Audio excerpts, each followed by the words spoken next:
You know, through the years of being a Christian, uh, even as a little boy, I always heard you need to be saved. In our church, the Methodist Church, you were baptized as a baby, and then you went through this little service when you were 12, 13 years old to confirm your baptism, and you're a Christian.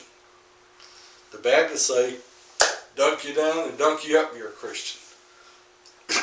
Catholics pretty much the same thing. Every denomination has some little quirk that says you're a Christian and you are got salvation. You know what I've learned over the years? Don't let anybody tell you that you have salvation.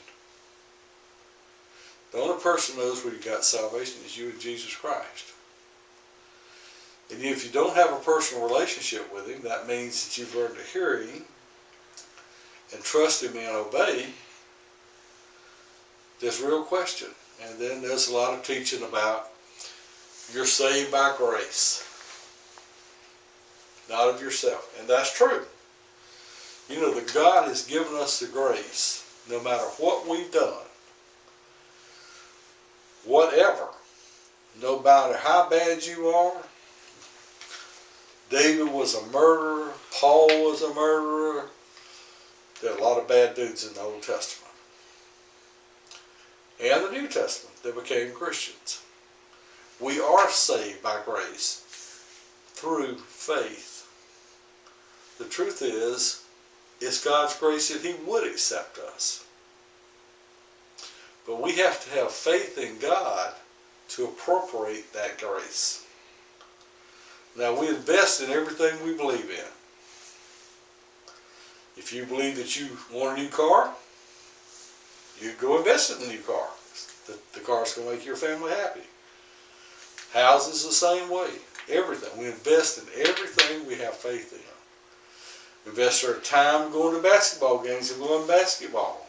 Same thing with football or any kind of activity. You invest in what you believe in. So we're saved by grace through faith. It's a two-part transaction. To do the good work that God has planned for us in advance.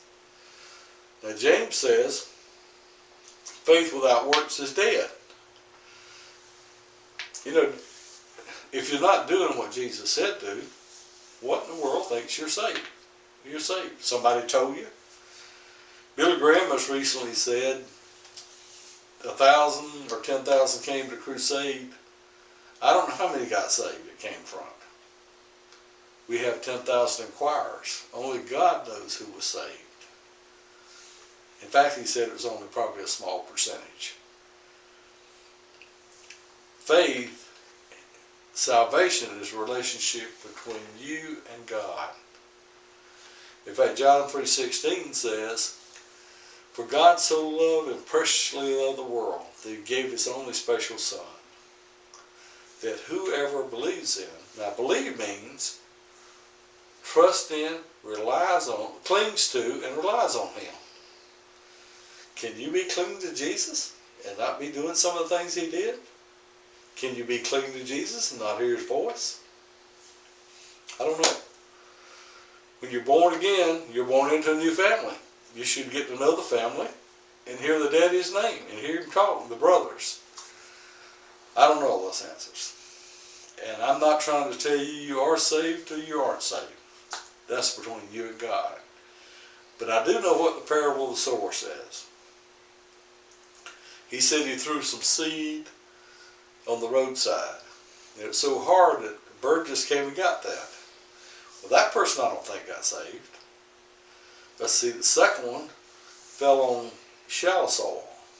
For a while they were just as happy as they could be with Jesus. Hallelujah, Jesus. And all. It hit something in their life they didn't want to give up. The plant died. Don't think that's salvation. That's your decision to decide that. Then another fig fell among thorns. And it grew up, and for a while it looked good. And it even produced a seed. But it was a tare. You know, that's a lot of religious people that just know the Bible and never met Jesus. Because it produced something that wasn't real. I don't believe they got saved, but that's your decision. The last one fell on good soil, and it grew and produced a crop. I think that person made it in. I think that seed fell in them, and I think they were impregnated by Jesus. And they produced the right kind of stuff. But salvation is a question that you need to answer for yourself. Not somebody else. Not what I tell you. You don't have to take what I told you as true. Because it's the biggest decision you'll ever make in your life. Because it's going to determine where you spend eternity. And eternity is a short little block of time compared to ever. This is something you really need to get straightened out and you really need to understand. And I'm not trying to force you to believe anything I said. But it's the most important decision you make.